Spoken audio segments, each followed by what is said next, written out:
Hey, Bible nerds, this is Dr. Manny Arango. Welcome to the Bible Department podcast, powered by Arma. We are walking through the entire Bible in a year. You can go to the description or thebibledepartment.com to download a reading plan and join the journey.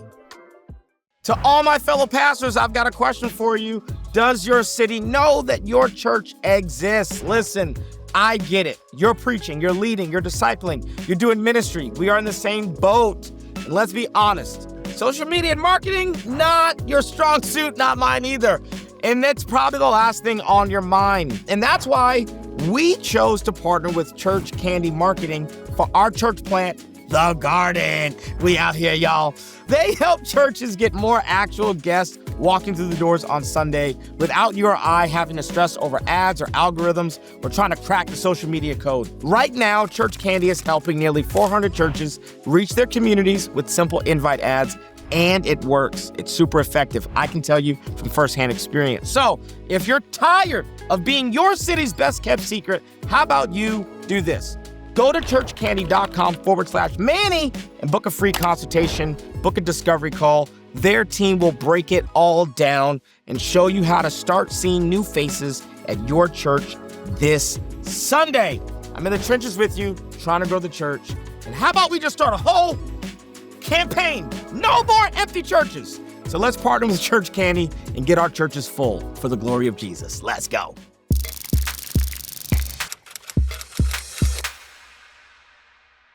I am pumped, okay?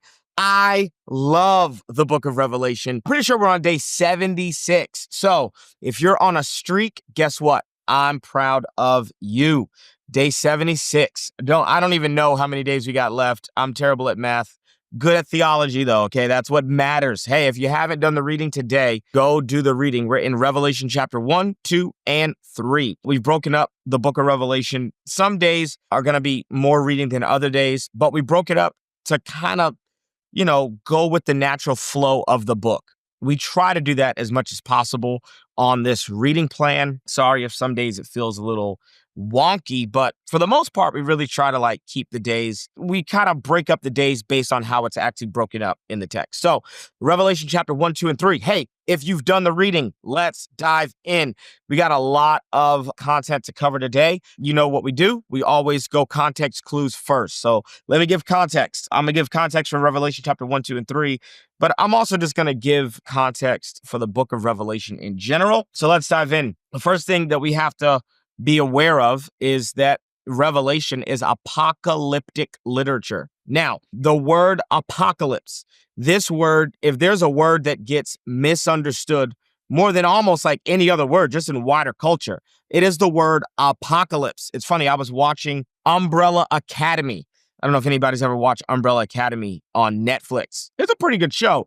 And watching Umbrella Academy, and the word apocalypse gets dropped over and over and over and over and over again. And every single time the word apocalypse gets used, it's used as an end of the world event, an event that leads to the destruction of the earth. Me and my wife, we like post-apocalyptic kind of genres of movies and dystopian movies that are a little post-apocalyptic. And in wider culture, just in secular culture, apocalyptic means some kind of event that leads to the end of the earth or the end of humanity. And the reality is that that's not what apocalypse means, at all. Okay, this is a Greek word that means unveiling. It means to have your eyes opened, which is why when the apocalypse gets translated into English, it's revelation. So that's what an apocalypse is. It's a revelation. That I was blind, but now I can see. That I lacked understanding, but now I have understanding. So an apocalypse is not the end of the world. An apocalypse is an event whereby the curtain gets drawn back and you can actually see reality. Actually, I'll give you a good example of an apocalypse. 2 Kings chapter 6, verse 8 to 17 is a great example of an apocalypse. All right. So what happens is Elisha is in a city called Dothan, and he keeps prophesying, and the king of Aram is really, really upset about this. Okay. And so it says this in verse 15, the 2 Kings chapter 6. When the servant of Elisha, okay, got up and went out early the next morning, an army with horses and chariots had surrounded the city that Elisha and his servant were in. Oh no, my lord. So the servant's freaking out. What shall we do? The servant asked. The prophet said this, don't be afraid. Those who are with us are more than those who are with them.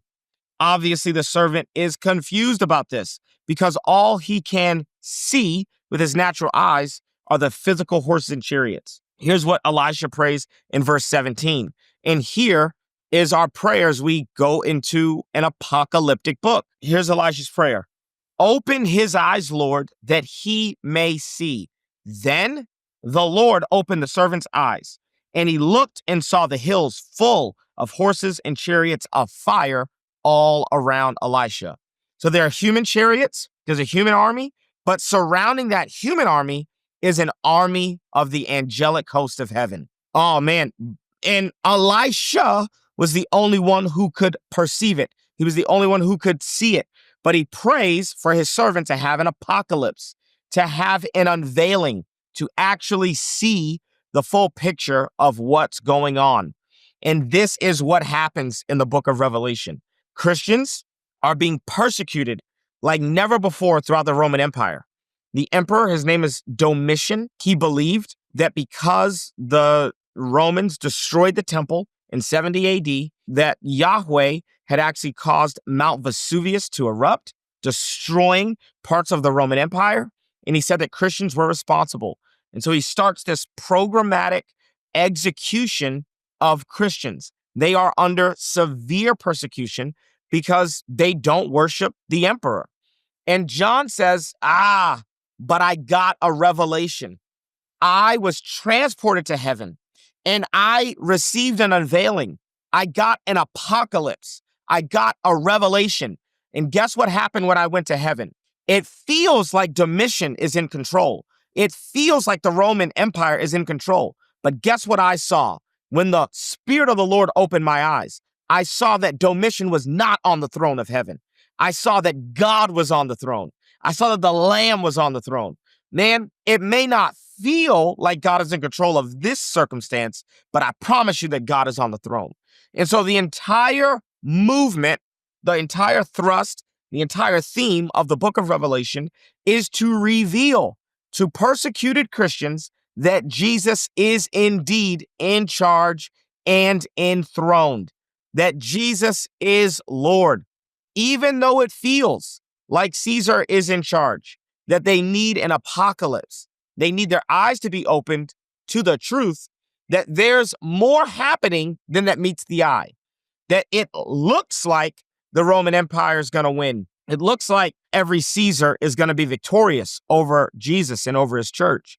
But the reality is that the enemy is not victorious. Satan is not victorious. The powers, the evil powers of this age are not victorious. Jesus is ultimately victorious. And we need an apocalypse to be able to see that. That is not readily apparent. When we look at life, it can often seem like human rulers and things that are visible to the eye are in charge. But John offers an apocalypse so that we can see not the future destruction of the earth, but to see the present power of God right now. That's what Revelation is actually all about. All right, now, next question we have to ask is, what is apocalyptic literature? So we defined what the apocalypse is. The apocalypse is not some earth-ending, humanity-ending event at the end of time. It's not what the apocalypse is. It's an unveiling. It's a revealing. Now, what is apocalyptic literature? Okay, apocalyptic literature is Jewish in and out. This is Jewish literature that relies on images and symbols to provide hope in the midst of persecution.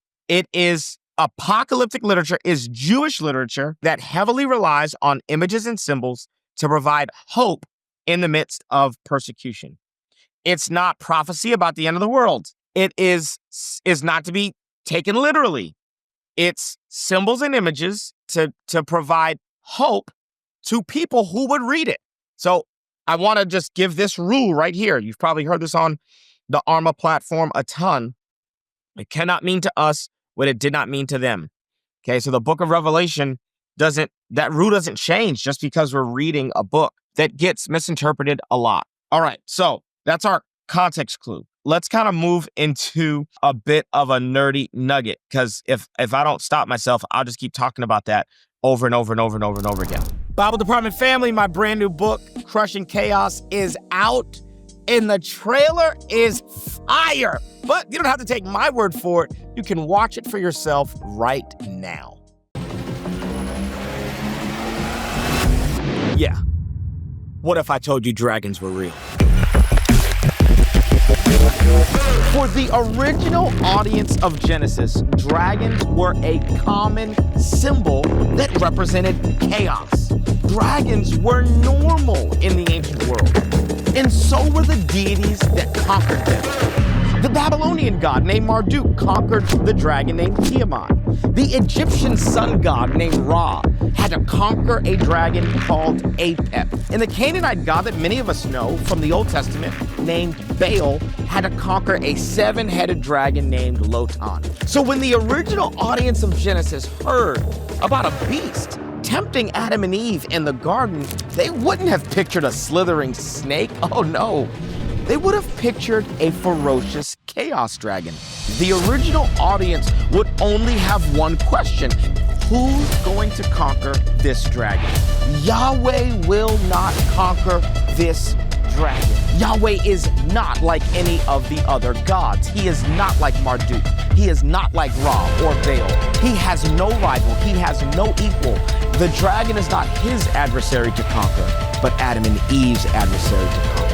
By partnering with chaos, they became the beast they were called to conquer. Who will conquer the dragon? Jesus crushed the head of the dragon who tempted Adam and Eve, but the monster in the mirror still lives. And I want to invite you to tame the beast within and to partner with God in subduing and ordering the cosmos around you. The only question left is this: how do we crush the chaos that we've become?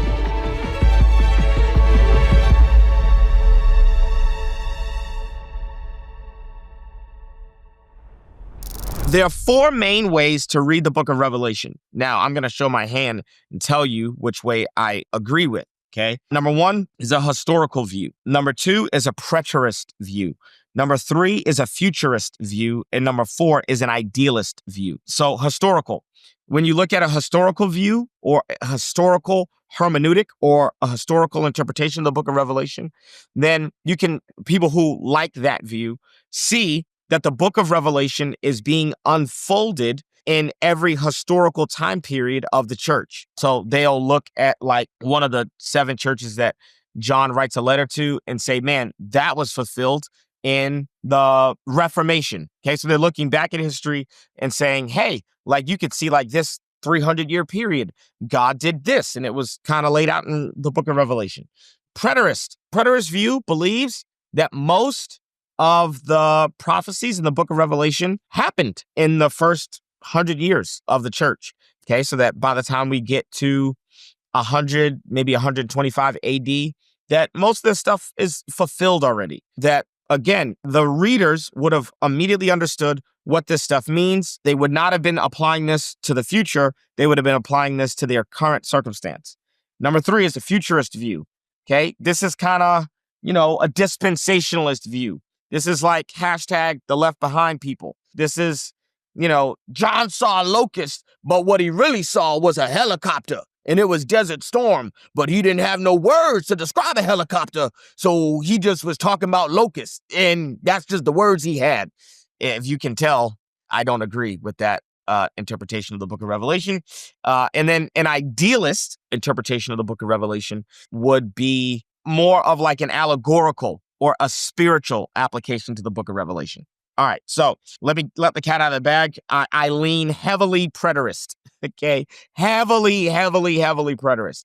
I think that if John is writing this letter to persecuted believers that he loves, that he cares about, that he's giving them hope and encouragement, and what actually helps us to understand the book of Revelation is understanding how to interpret apocalyptic literature. So let's get into our nerdy nugget. I'm going to have to explain to you how the opening of the Olympic Games worked. Now, John is writing from Ephesus, and the first church in the 7 churches that he writes to is Ephesus. Ephesus is the second most important city in the Roman Empire. And so Ephesus also was the home of the largest gymnasium in the Roman Empire.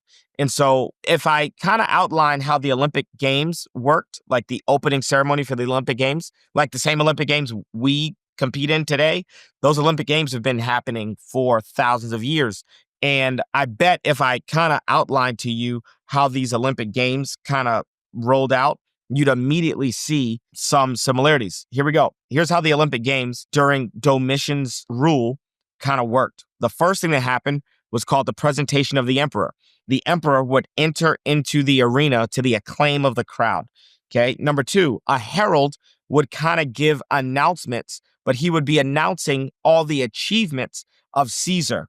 Number 3, Caesar would start making some pronouncements. He would say, hey, to this city or to this region, I've heard that you've done a good job with these things, but I think you could do better in these areas, and this is what I'm going to do if you don't do better in those areas. Okay, that was number 3. Kind of like a State of the Union address, but also a challenge. Number 4, most people don't know this, but there were 24 legal religions in the Roman Empire, which means there were 24 priests that all represented those religions. Okay, and so the next thing that would happen is there was an imperial song that would be sang, and it would be led by a chorus of 24 elders. Then number 5, another herald would open the scrolls to officially open the games. And then 6, you would get chariot races. And from everything we know from history, there was always 4 horses in the chariot race. This initial chariot race was not a competitive activity. It was more of a ceremonial activity. And we always would have a black horse, a white horse, a red horse, and then a pale or spotted horse. And then the seventh thing that would happen to commence the games would be the trumpet would sound and the games would begin.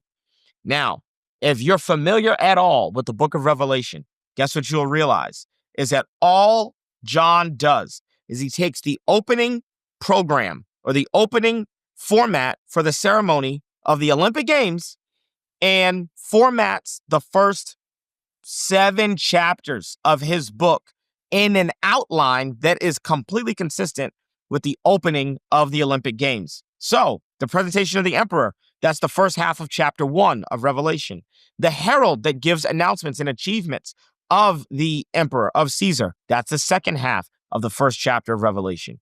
Caesar's pronouncements, where he says, hey, to this city, you did a good job with your economy, but your roads need to be better. You don't kind of improve this. We're not going to give you any more funding. That is the 7 letters to the 7 churches. That is Revelation chapter 2 and 3. 4th, the chorus of 24 priests, all wearing white robes. In order to go to the Olympic Games, you had to wear all white, and you had to sing the imperial songs. This is Revelation chapter 4.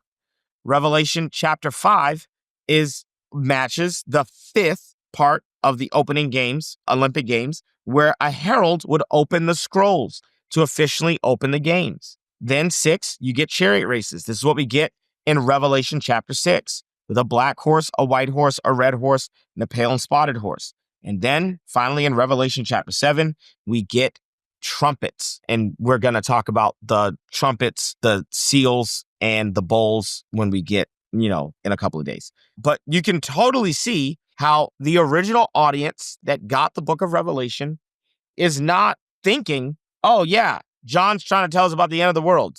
No, John's trying to get them to be faithful in the midst of persecution. So why does John use this? Now we're going to move into our hashtag Thomas Truth. Why does John use the Olympics? Why use the Olympics as his dominant metaphor for what's happening? Well, it's because everyone in the ancient world believed that if you ran in the Olympics or competed in the Olympics, you weren't representing your own gifts or your own talents. You're representing the strength of the God that you are running on behalf of. So in today's Olympics, you run to represent your country, to represent your nation. But in the original Olympics, you're running to represent the God of your city, the God of your region. And so here's what John is saying. He's saying, hey guys, you need to run this race called life in such a way that you represent Yahweh well, that you represent Jesus well.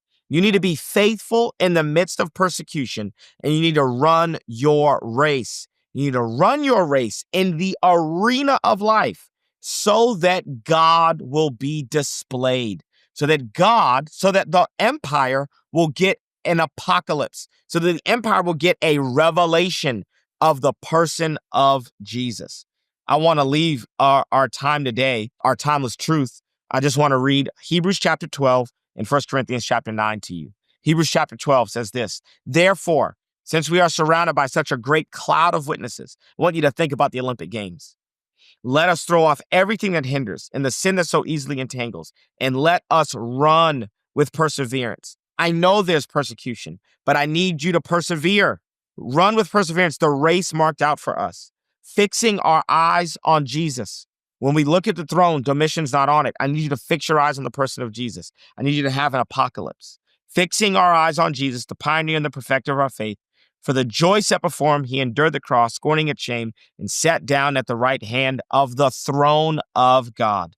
Consider him who endured such opposition from sinners, so that you will not grow weary and lose heart. I need you to run this race. Don't lose heart. Don't get weary. Don't give up. 1 Corinthians chapter 9, verse 24 says this, do you not know that in a race that all the runners run, but only one gets the prize?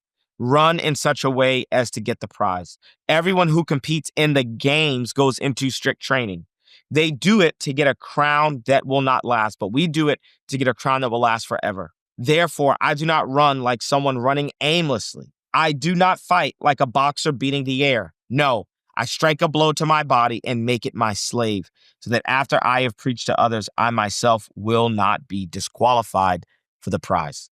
Our timeless truth is that we are running a race, and that we represent God, and that we are putting God on display. We may not be persecuted, but the same message that John gives in the book of Revelation, by formatting this book based on the opening ceremony of the Olympic Games, actually tells us that the same way the Christians in the first century were running a race for the entire empire to see, we are also running a race for everyone in our world to see.